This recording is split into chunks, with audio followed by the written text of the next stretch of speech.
You see it bounce off the walls? What's that? What is that?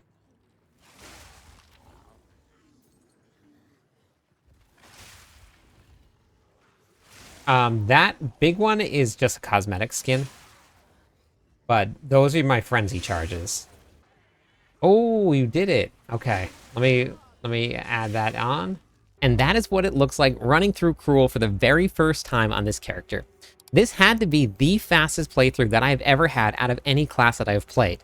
Now, there were a lot of mistakes that I made along the way, and this is going to be a leveling guide, not an endgame guide. That will be coming out very soon. I'm going to share with you all of the tips and tricks I learned during the leveling process so you can avoid those and make your playthrough a lot faster and a lot more smooth than mine was. Now, before we hop into the breakdown of the build, there is something really important that I wanted to tackle. If you click the link at the top of the description of this video that has the Discord icon, you can go into the Clan Q channel and you can join up with our clan. We have a guild stash here that is set up with everything that you're going to need in order to make your leveling process a lot easier. This will start to fill up as people play more. We have someone that's going to be managing it very, very well so that we can make sure there's no clutter.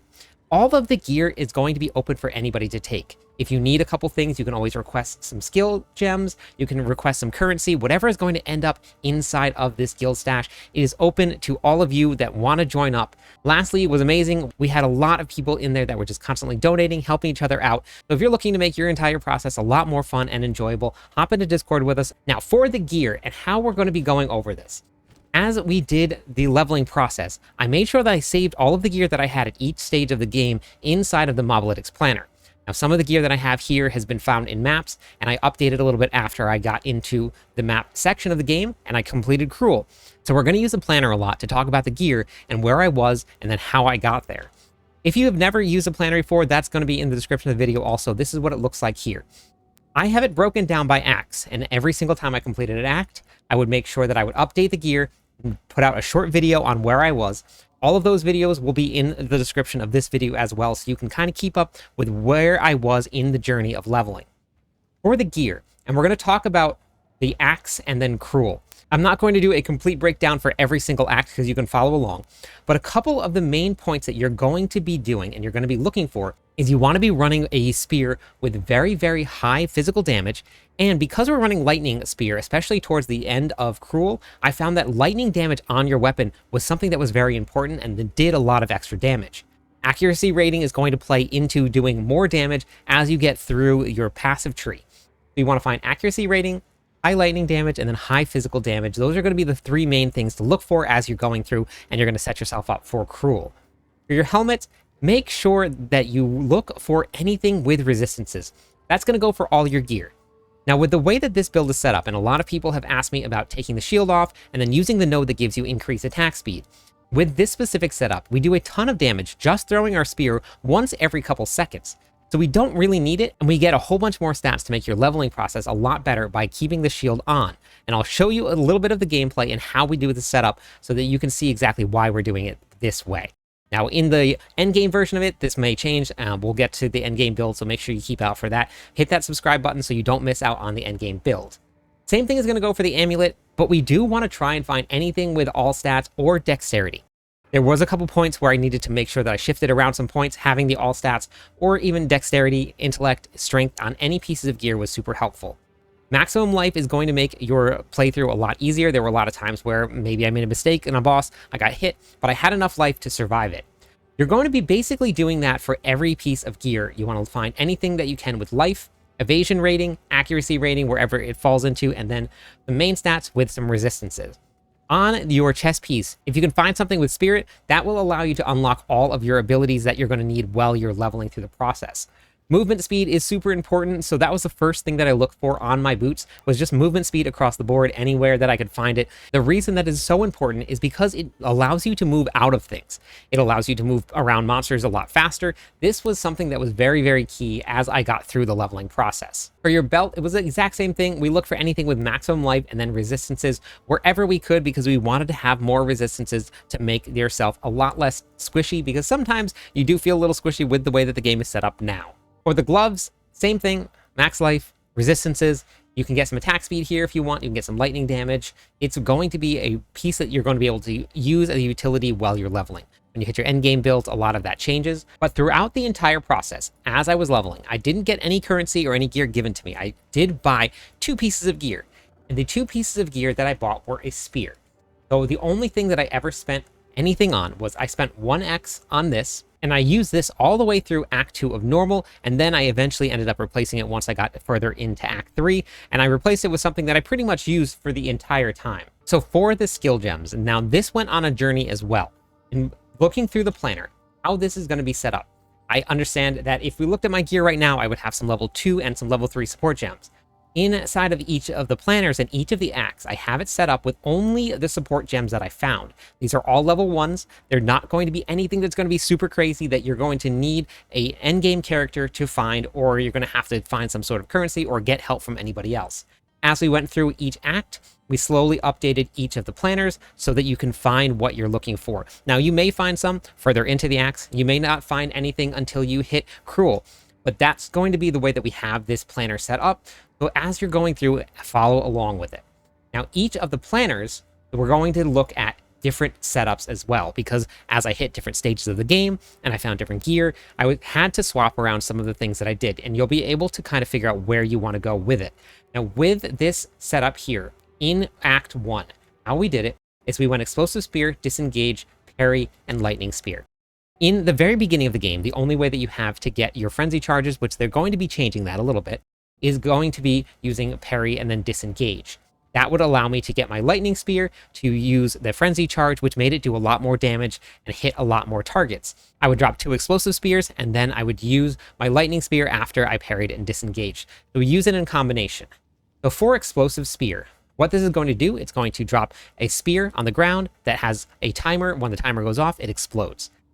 For this, we're going to be using Fire Infusion. This is just going to give it some 25% more damage. And we're also going to be using Overabundance. Overabundance allows you to drop 2 of them instead of 1.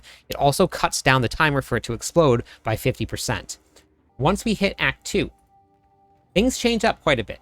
We added in some gear. We added in the unique here.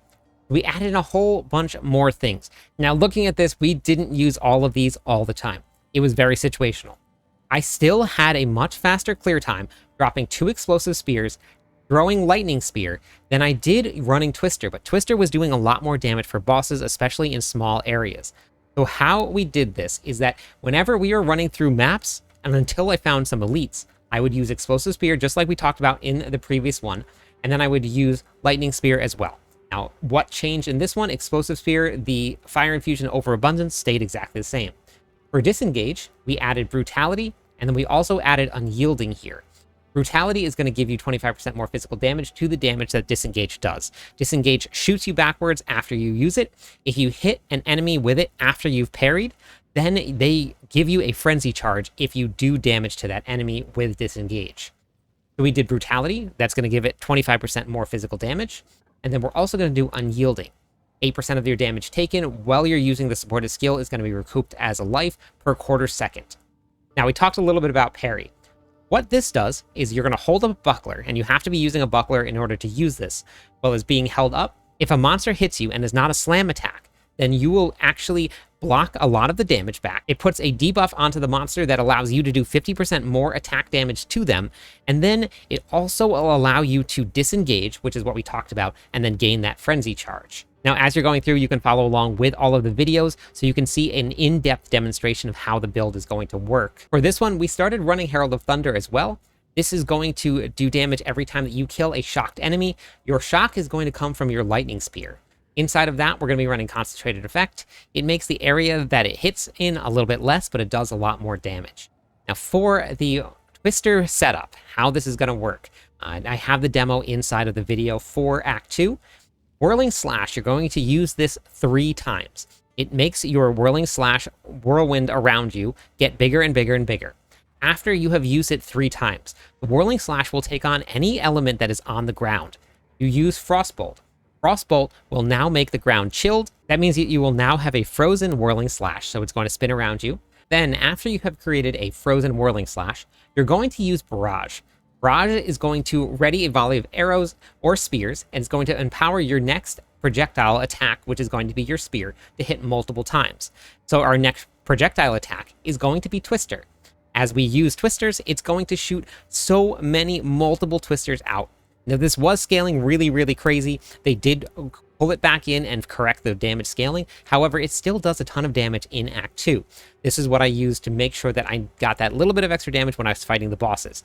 Now, you're going to have to try and find time to mix it in, because in order to do this setup, it does require you to stand still, so that you have the option of taking quite a bit of damage. So as you learn how to do this, go out, try it inside of any of the fortresses. So if you do not have one, you can join the guild. You just go right to your map here. You can go travel to the guild hideout, and inside of the hideout, you can actually cast abilities. So you can test out all of your skills in here to see how it works. You can put the combination together as you need it. Now, if you wanted to just keep on continuing on with just Explosive Spear, Disengage, Lightning Spear, Herald of Thunder, and Parry, that is perfectly fine. That is more than enough. Some of the boss fights may take just a little bit longer, but it definitely is going to be enough for you to get through all of normal. And then when we get into Cruel, that's when it actually really starts to bump up. Now, when we went into Act 3, this is where things changed quite a bit. I changed around some of the gear. I ended up dropping the unique spear. We also trimmed down a lot of the skills that we're going to be using. We're going to be using Explosive Spear, Storm Lance, Herald of Thunder, Lightning Spear, Wind Dancer, and Combat Frenzy. This will require you to do all of the side quests in order to get all your spirit and still have spirit on your chest piece. That will allow you to have Combat Frenzy, Wind Dancer, and Herald of Thunder active. If you need to drop any of them, drop Wind Dancer first. Combat Frenzy and Herald of Thunder add a bunch of damage to the way that this build works. So looking at the way that this is set up now, Explosive Spear and Lightning Spear, those were the two lesser jeweler orbs that I found while I was going. If you find more, you can certainly add more in. This is the ones that I found. What we added in is that we are running Fire Infusion, Overabundance, and then Magnified Effect. This is going to give you a bigger area for your explosions. Storm Lance. What this is going to do is going to drop a spear on the ground right in front of you. It's going to look just like this right here. When you throw Storm Lance out, it constantly does damage in an area around you. So with Storm Lance out, what we're going to be running is we're going to be running Scatter Shot. As you saw that there were 3 spears on the ground right there. Then we're going to be running Martial Tempo. It's going to throw those spears out a lot faster. You can throw them pretty fast in whatever direction that you're going to be going, but it only throws it out once. Now, what is special about this is that if you were to detonate that, it does a massive bunch of area effect damage. Now, how that works is that you throw out your spear, and then you're also going to throw out your explosive shot. Now, when you see this right here, that lightning that went off, that will not happen unless you explode it with your explosive spear. That's how we're detonating it. So the combination is going to be explosive spear, then you're going to throw out your Storm Lance. They all explode and do a whole bunch of damage. Now, this is actually really great single target damage as well, and that's what I use for elite packs and what I use for bosses. Herald of Thunder is what procs off of killing your monsters with shock. Now, with the way that this is set up, we're actually not going to get any shock from Lightning Spear. So all of your shock damage is going to have to come from your Storm Lance. This is going to shock enemies for you. That will proc your Herald of Thunder. We're still getting a pretty big buff for having Herald of Thunder on just from using the passive tree, which we'll talk about that in just a couple minutes. For the rest of it, for Wind Dancer, this is just a passive to give you some evasion. Inside of Herald of Thunder, we're going to be running Brutality, then Concentrated Effect. This isn't changed at all. This is the same from the previous act. Then for Lightning Spear, this is going to be your main ability here, but it's also not going to be something that we're going to just be spamming. This is going to be used every couple seconds, and I'll show you exactly why in just a second. Inside of this, we're going to be running Electrocute. With this in, you can no longer shock. Now all of the damage goes to Electrocution buildup. Why we want to run Electrocution buildup, we'll get to in just a second. But we're also going to be running Lightning Infusion for some more damage, and then Volt. Volt is a game changer. Now, I was not able to get this until I got into Act 3 because I needed a level 2 support gem.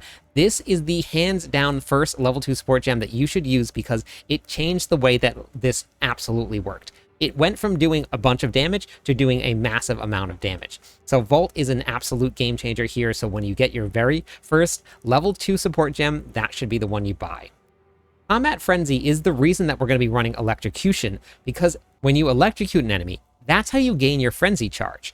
You can't get it through shocking. That's why we changed Lightning Spear to convert to Electrocution buildup instead of shock buildup. Now, a lot of people have said that you could put it into Stormlance, which is very true. But if you saw in the very beginning of this video, you one-shot pretty much every single pack. So you have no time to really drop a Stormlance, and then you have to throw a Lightning Spear after that because things are going to die anyway. So with this setup here, even without Herald of Thunder, we don't really need that to proc. We are just getting a very big boost of damage from having Herald of Thunder active. Inside of Frenzy, we're going to be running Profusion. This is really great also because this allows you to give 2 additional charges instead of just getting 1. The supported skills have a 50% chance to grant an additional charge. So instead of getting 1 Frenzy charge, you get 2. Now, what Frenzy does, if you look at Lightning Spear, consuming a Frenzy charge, if possible, to cause your main spear to split into multiple copies on impact, each of them then bursts. That's where all of the really big damage comes out of. Now, in the passive tree, we have Ricochet. We also have a whole bunch of different ways to split this. It just does big screen clearing damage. And finally, the last thing that we're going to be talking about is Cruel. I did Cruel straight across the board, not by act, because I really didn't change too much because it went so fast. The only thing that I added on was Sniper's Mark. This will allow me to get frenzy charges from other ways. So I can now mark a target, and then the next critical hit the target receives consumes the mark, and it deals extra damage, and it grants a frenzy charge. So as this goes, and as you get more accuracy rating and your critical strike chance goes up, you eventually can drop execution out of Lightning Spear, and then that will allow you to take advantage of Herald of Thunder, if that is something that you can do. Now, I do want to make a point here, because there is something that is very cool. We have this pet here. This is a level 58 gem. It requires a level 14 Spirit Gem to get. You can get that through doing the quest for the Witch's Bog. However, do not use that on anything other than this gem. What this allows you to do, if you look at Lightning Spear, right, there's a little bit of a delay with movement here. I can't move very fast when I'm holding it down. But what's cool about this, with the Roa Companion, you can actually hop on and ride around. The benefits of this, you can only use Spear, Bow, and Mark skills, but you now have no movement penalty when you use your abilities. So it doesn't slow down. You can use any of the abilities that you have here, and it doesn't slow you down. I made the mistake of not using the gem at the right place, so I had to wait until I was level like 68 in order to get one of these. So don't make that mistake as well. Make sure you use your gem correctly on the Roa, because it was a very, very fun playthrough. For the passive tree here, we're going to go over it inside of the planner when we got to Cruel. I have added a little bit more points in because I did level up a little bit inside the game itself. The key points that we're going to be making here, and the reason to follow along in the planner is because I'll keep it up to date, and you can move everything around. You can zoom in, zoom out. For our ascendancies, we went Amazon. We went down to Critical Strike. Chance to hit with attacks can exceed 100%. Gain additional critical strike chance equal to 25% of your excess chance to hit with attacks. Now, it's a little confusing. Chance to hit means your accuracy rating, so more accuracy equals more critical strike chance. You can get up to 100% critical strike chance as long as you run enough accuracy rating. We also went down to Penetrate. Your attacks using this weapon have physical damage added equal to 25% of your accuracy rating on your weapon only. So that's why you want to find a weapon with really high accuracy rating, because you're going to get 25% of that as physical damage. There's a couple different ways that you can play this. I went pretty much pure glass cannon. There are some really, really great evasion nodes that you can go down and you can take if you want to go down. But I went down the path here to get some increased attack speed and area of effect, some increased parry damage, and then some increased evasion rating after you parried, some dexterity, evasion rating, and then some movement speed. Movement speed, again, like I said, is absolute life. We want to come down to heavy ammunition. This is some projectile stun buildup, attack speed, and damage. Careful aim is going to be some increased projectile damage, and then some accuracy rating for close-up. We're going to be running Ricochet. This is just a fun ability that, for some reason, when you're using Lightning Spear, it seems to miss on purpose, I think, a lot. I can't figure it out. But you throw it, and it just goes off into the sunset. But a lot of the times, with Ricochet, it will hit the wall, come back, and still do all of the damage. This just makes for additional things bouncing around all over the place, doing a lot of damage. So I ended up going with that. Remorselessness. More strength, dexterity, some projectile damage, and then some stun buildup for enemies within 2 meters. We came down through Locked On. This is just some more accuracy rating and critical strike chance with attacks. Now, you can drop this later on once you get enough accuracy rating to get your critical strike chance high enough. We're going to be going down into Surging Currents. We're doing a whole bunch of lightning damage, so this is going to add some lightning penetrate. We're going to be coming down into Cooked. Some increased critical strike damage. We went down with this side here for some critical strike chance. Now, when you get enough critical strike chance from accuracy, you can always go down the critical strike damage side. We're going to get some evasion rating and some movement speed here. Coming down, we're going to be going into Catalyst. You're going to get some elemental damage with attacks, and then 5% of your physical damage hits are going to be taken as a random element. Coming down, this is where you're getting all of your increased damage from having Herald of Thunder active. You get 50% increased damage for having your Herald of Thunder active. And then we went into Falcon Dive. 1% increased attack speed per accuracy rating. This just makes you attack a little bit faster. Animation goes a little bit faster. If you're feeling comfortable and you don't have to attack too fast, you definitely can swap this out for something else. Javelin, this is going to be some increased critical strike damage with your spears. We're going to be going into Precision Point. We're going to be going into Precise Point. This is going to be increased damage with spears and then increased accuracy rating. Roll and Strike, 25% increased damage with spears and then 10% increased attack speed with spears. Now, this is definitely going to change for the endgame guide, but that is what it's going to be for the passive tree when we got through Cruel. This is everything that was there. Now, the final boss fight in Cruel was very fun. I just had to learn the mechanics a little bit, so make sure you watch the other video that is posted inside of the description of this video for it. It looks like this right here. This will be replaced with this current guide that you're watching right now, so look in the description of this video to watch Act 3 Destroyed, go to the end of the video, and then watch that final fight to see the mechanics of the fight itself before you get there if you haven't gotten there yet. So we're going to talk about how to run this build and why we're not going to be taking off the shield and why you don't actually want to be spamming this. The reason that you don't want to spam Lightning Spear, this is your voltaic charges. This is coming from Volt. As you move, you gain more. Every 10 charges that you have, you're going to gain buffs. You gain buffs of damage and more splintering. So you just want to make sure that you have that up. You're going to use it after you cast that 10 and that 20 and that 30. Those are going to be your marks. This is going to be my Frenzy Charge right here. Now, this is a cosmetic. That little tiny ones, those are going to be what it actually looks like. So you're just going to run until you get your 30. Then you can run past the monsters and throw backwards, and then it's going to blow everything up behind you. You keep your Frenzy Charges up. You keep your stacks at 30. If we were spamming this, what's going to end up happening is if you look, we don't actually gain any voltaic charges. So we're going to miss out on all of the spamming and all of the spreading. Now, it does a lot less damage that way, too. If you do want to just spam Lightning Spear, you can hop on your Roa Companion once you get that unlocked, and then you don't actually lose any movement speed. But even with the Roa on, we only go up to about 6 to 9 charges, which doesn't give you any buff from Volt. So it is going to be a damage loss.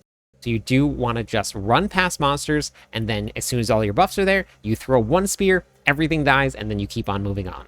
The final thing to go over is just going to be your runes. Wherever you find any sockets, just throw in resistances to make yourself a lot more tanky. I'm not quite there yet, and that'll come as I get more gear, but I want to make sure that your resistances are anywhere in the positive range. I ran through most of Cruel with negatives, and I did run into a couple spots where it was very difficult with the amount of resistances that I had, and as soon as I changed the resistances, super easy to get through all of the content. If you've made it this far, thank you for watching. I know this was a long one, but I really wanted to make sure that this guide gave you everything that you needed to know. Let me know in the comments what do you think of the build, and then keep an eye out for that endgame build.